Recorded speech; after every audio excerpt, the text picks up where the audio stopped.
Bom, pessoal, tudo bem? Aqui é o professor Leandro. A gente vai para mais uma nova parte da nossa aula de termodinâmica metalúrgica 2, né, do nosso conteúdo. Então a gente vai para a quinta parte. Essa quinta parte é uma parte com uma aula única, tá? Então isso aqui é a aula de teoria do refino oxidante e eu vou falar um pouco para vocês. A gente vai, é como se fosse uma continuação da aula sobre escórias, tá? Mas é o para que a gente vai usar a escória para fazer um refino, como o próprio nome diz, um refino oxidante, tá? Então, qual que é a ideia do refino oxidante? A ideia do refino oxidante é eu pegar vamos pegar uma cor aqui, vermelho, né? A ideia do refino oxidante é a seguinte, é eu soprar, vamos imaginar que a gente tem aqui um reator, né? Eu pegar e aqui a gente tem um reator, tá? Esse é o nosso reator e aí a gente tem o nosso metal. E a ideia do refino oxidante é eu soprar oxigênio, por exemplo, tá? Para dentro do meu banho e através desse sopro de oxigênio eu promover reações desse tipo aqui, ó. Vou chamar de metal linha aqui, tá? Mais O2 formando 2 óxido do metal linha, tá? Esses óxidos, o metal linha está dissolvido no meu metal aqui dentro, né, na fase em verde, tá? E aí aqui a gente tem a formação de uma escória, tá? Por que eu estou chamando de... Então aqui, vamos só colocar aqui, né, na escória, tá? Então por que eu estou chamando esse de metal linha? Porque esse aqui é um banho, banho de metal, tá? De um metal, que vamos pensar, por exemplo, o ferro, tá? O metal linha é o quê? O metal linha é uma impureza, tá? E qual que é a ideia disso aqui? Eu soprar oxigênio para oxidar a impureza e empurrar a impureza para a escória, tá? Então, quais são os estágios, né? Então, a gente tem dois estágios aqui, tá? Então, tem dois estágios. Estágio 1, tá? É a oxidação das impurezas.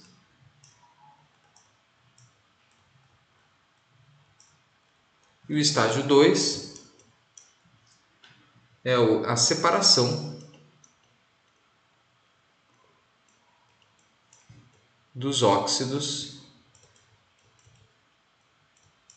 formados. Então aqui a gente tem dois estágios principais, né? Então, oxidação de impureza e separação dos óxidos formados. Só que o que acontece? Quando a gente borbulha oxigênio dentro de um banho metálico, tá? Vocês vão ver que as impurezas têm uma quantidade, uma atividade dentro do metal, uma quantidade dentro do metal muito pequena. Tá? Isso não retrata efetivamente o que vai acontecer. Entendeu? Por quê? Porque quando eu soprar oxigênio para dentro do ferro, e eu quero remover, por exemplo, sei lá, o silício, por exemplo, eu tenho bem pouquinho de silício e eu tenho um monte de ferro. Então, na realidade, o que vai acontecer de fato é o seguinte: o que a gente faz é oxidar o nosso metal, tá?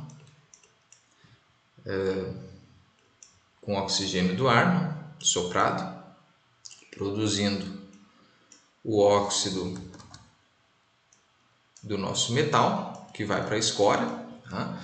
E esse óxido do nosso metal, presente na escória,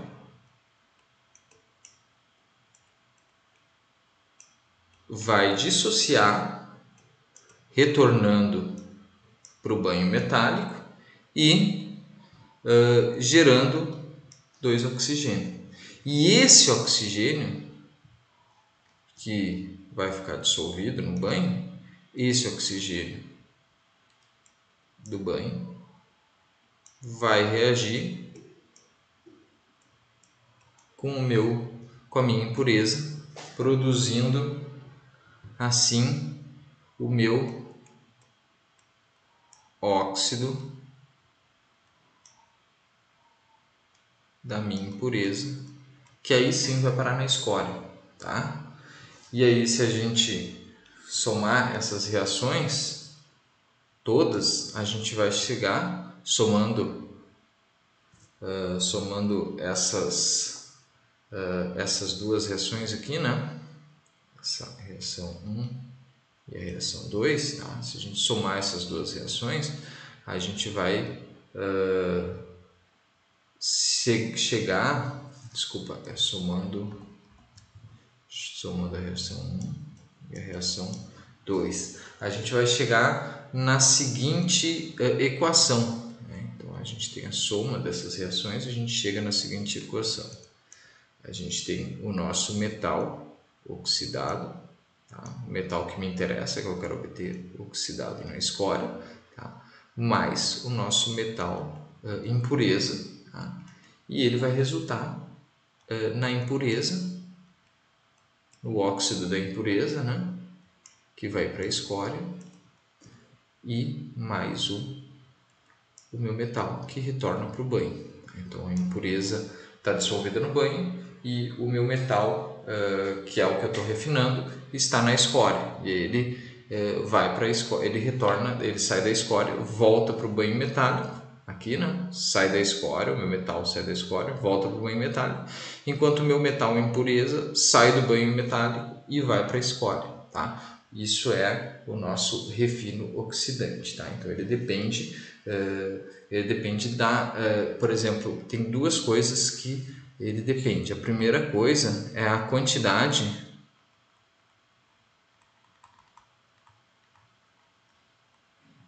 de MEO na escória.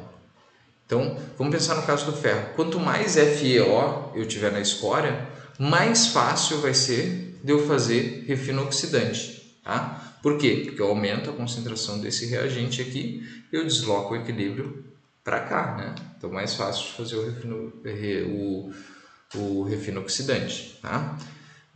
E a segunda é baixa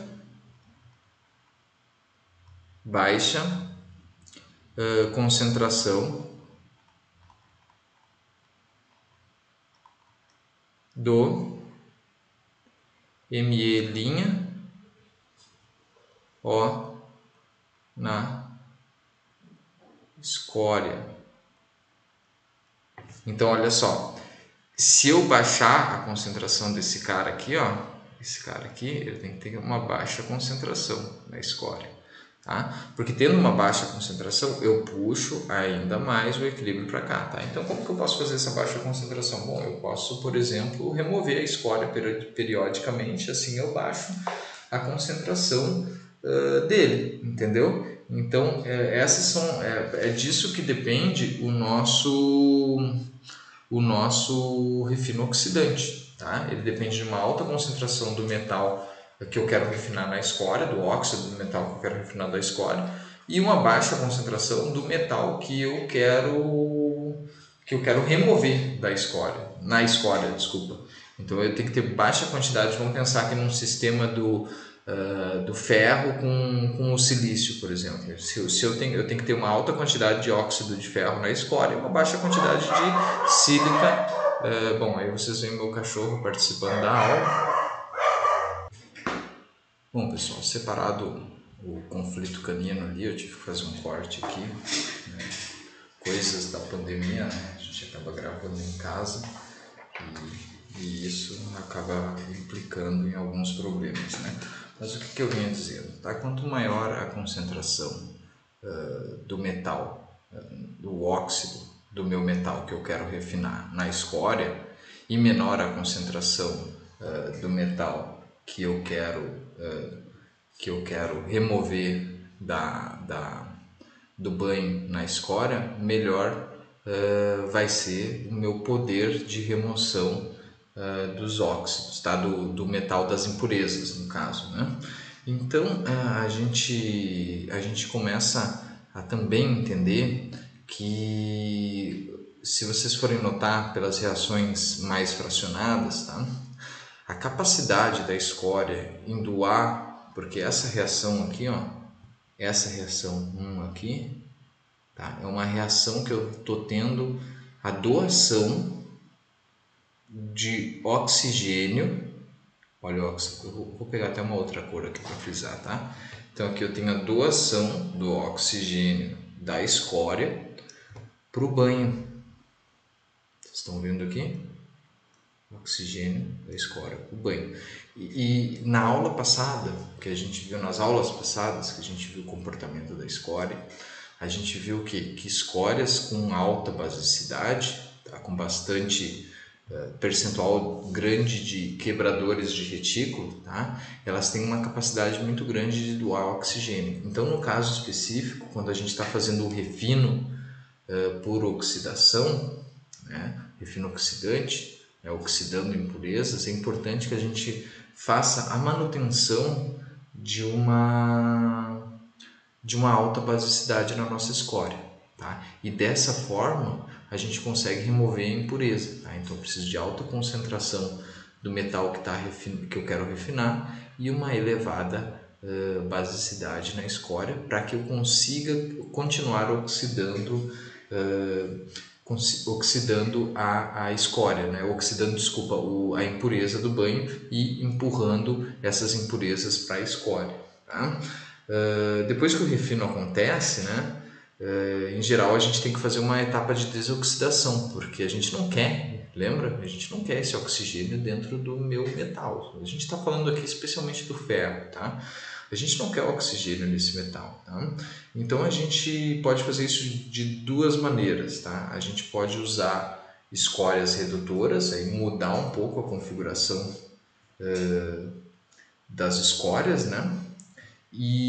Ou então a gente pode adicionar desoxidantes, tá?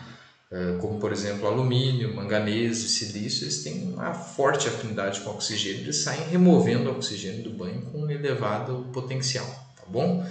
Então vamos ver aqui, eu acho que a gente já falou quase tudo que tinha que falar, eu só vou falar uma última parte aqui, eu estou pensando se eu vou ter que fazer um corte.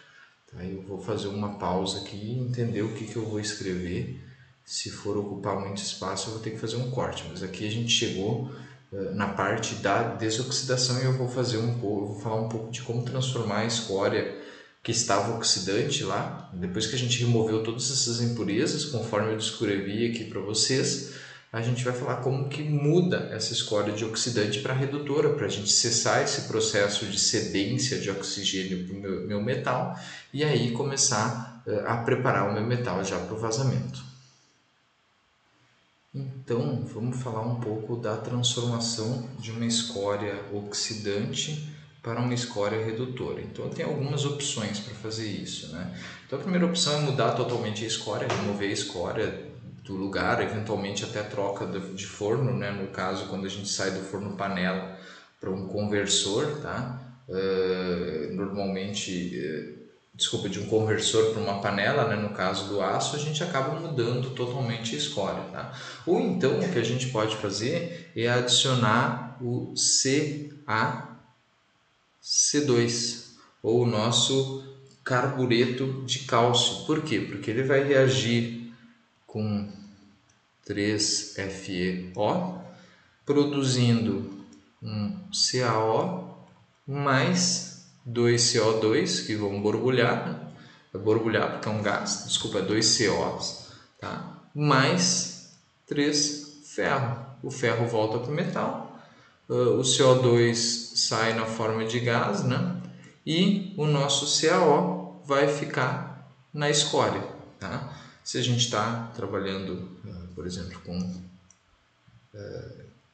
uma escória rica em óxido de manganês, a gente também pode fazer a mesma coisa, um MnO, e a gente vai obter também a mesma coisa, CaO mais 2CO2 gasoso, né, sendo removido, mais 3 manganês. Tá? E aí, uma coisa importante é que essa escória ela tem uma elevada viscosidade, tá?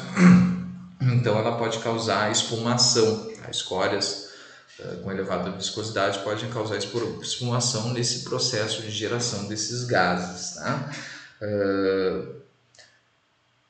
No caso específico, se a gente tem uma escória com muito CaO, né, poderia formar sólidos, e a escória podia ficar inclusive mais viscosa, mas quando a gente adiciona CaC2, não há formação desse sólido, porque ele forma alguns eutéticos de baixo ponto de fusão. Tá? E aí, a adição do carboneto de cálcio, né, ele tem alguns benefícios, né? Ele causa um aço mais limpo, né?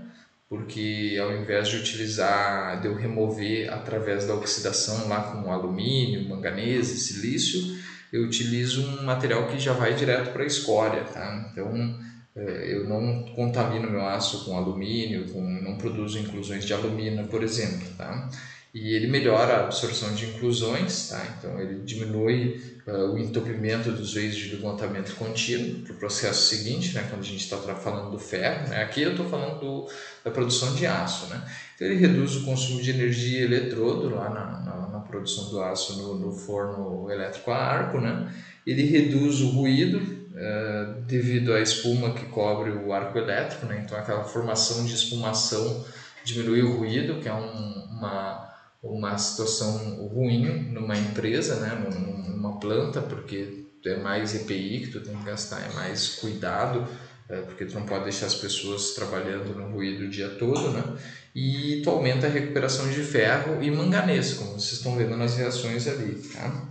E produz menos poluição, porque tu não precisa tu não precisa trocar totalmente a escória, né? E essas aí são algumas propriedades importantes da adição do CaC2, tá? Então, a aula de hoje era basicamente isso. A gente está falando um pouco aqui de teoria do refino oxidante, então uma parte pequena da matéria, mas uma parte que não se encaixa em nenhuma outra parte, né? Então ela faz transição entre esse capítulo e o próximo capítulo, que a gente vai falar sobre a físico-química da desoxidação do aço, tá? O maior capítulo de todos desse semestre, tá? Que vai ter 11 aulas diferentes, né? E aí a gente está encerrando já essa parte 5, tá? Então eu agradeço a todos que assistiram a aula até aqui. Se vocês ficarem com alguma dúvida, não hesitem em me procurar, tá? E era isso que eu achava importante para a aula de hoje. Eu aguardo que vocês façam os exercícios assim que eu lançar. E era isso que eu tinha para dizer. Tchau, tchau e muito obrigado.